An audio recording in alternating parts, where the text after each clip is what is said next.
Yes guys, what's happening? I'm Lamar Aaron, and right now I'm here with the freestylers of the century, the ballers of the century, the F2 Freestylers. How you doing guys? You good? I'll take that intro. After that intro. Come on. What was it? How does it go? Ballers of the century. Ballers Mate, of the you threw century. century in there. Can we quote you on that? So guys, basically our followers right now all trying to become footballers. Yeah.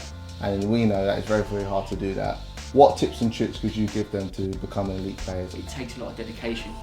Definitely. Dedication, practice. You have to make it your all, and never prepared to fail. To keep going and going. I always thought about that mindset comes before anything. And to be fair, I only got that later on in my career, because when you're young you don't really think about that. It's like, how do you deal with being on the bench? How do you deal with, you know, maybe an injury? How do you come back from that? Things like your diet, Yeah. stretching. I used to think it's all about what's happening when you're training, when you're on the pitch. All the other time is spare time, free time, whatever. But no, I would say to any kid, you need to look at your whole day as everything needs to be geared towards you being the best you can be. There's so many kids all over the world, millions, who want to be footballers. Yeah. So you need to do every little thing you can to give yourself an advantage over the next guy. And the next one is, you guys have been in academies yourself. What's it like being in an academy? Because from the outside it looks glorious, doesn't it?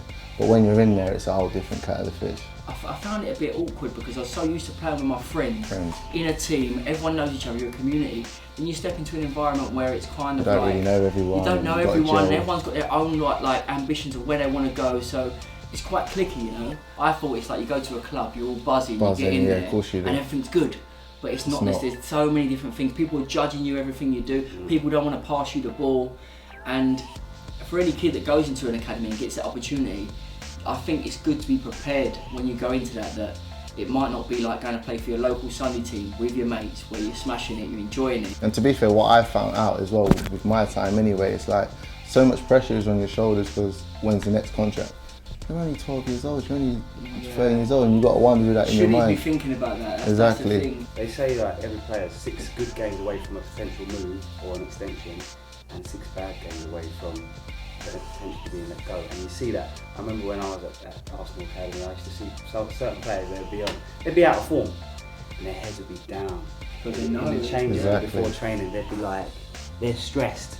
They know. But you're so young to deal with that. That's the thing that I think a lot of our followers now need to get around their minds with what you guys are saying, is that if you are in that situation, I think maybe try to take the seriousness out of it. I definitely think so, and I know that's easy to say when you're in that position, because it is serious, you know. It's like this is your opportunity. Maybe your one opportunity that you ever get to be a pro, and you've got to do everything right, and that still might not be enough. No, exactly. So like it's hard to say that, just to sit here and say that, but it's the moment you start overthinking it and overdoing things, it can have as much harm as it can good, you know. Most of the top players have had setbacks, disappointments, being released, being dropped, being subbed. It's part of football. Be mentally strong, and if it don't work out for you one place, it can work out for somewhere else. But that actually leads on to my next question, funny enough, is I've been released from West Ham. I was there since I was 7 till 19, Arsenal, Tottenham.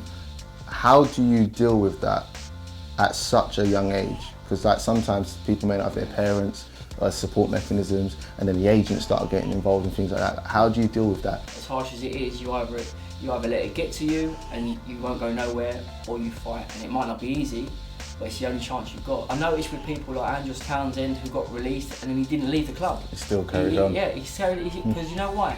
He thought I'm good enough to be at this club, I'm good enough to be a pro footballer, and he didn't let other people's opinions on his game affect him as a person. You've got to have your own mindset, and if you believe you're good enough, whether the next person says you're not good enough, that don't mean they're right, do you know what I mean? But don't be deluded as well, you're not the complete player, you're not there yet. So after every game, look at the 3 things you've done well and the 3 things you've done badly, and provide balance. Yeah.